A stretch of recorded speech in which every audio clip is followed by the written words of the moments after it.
Përshëndetje të nderuar zonja dhe zotrim, përshëndetje të dashur miq, ja ku po ritakohemi sërish me mua Tirona Lilin. Dua të ndaloj tek një lajm që tashmë po përflitet, është përhapur jashtëzakonisht shumë në mediën ros,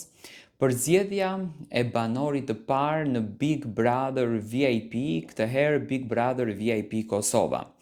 Do me thënë, është përzgjedhur banori i parë që do t'jetë një zhigolo, do me thënë në profesionin e tij një zhigolo.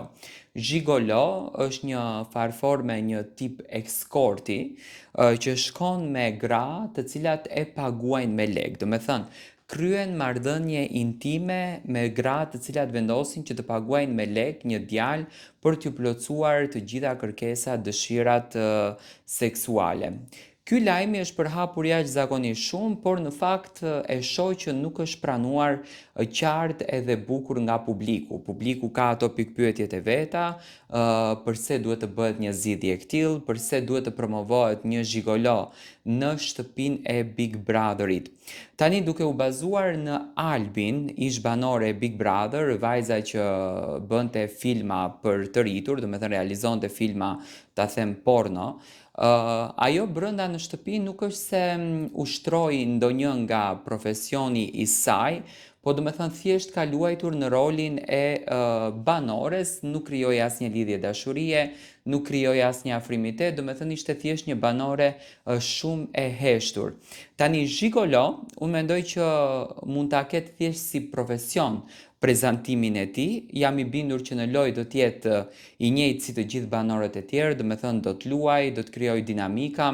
ndoshta edhe mund të krijoj ndonjë lidhje dashurie, nuk i dihet sepse derisa është një zhigolo brenda i përzgjedhur, atëherë mund të jetë edhe ndonjë grua e cila është shumë në vite që do të jetë pjesë e këtij kasti dhe ndoshta mund të kenë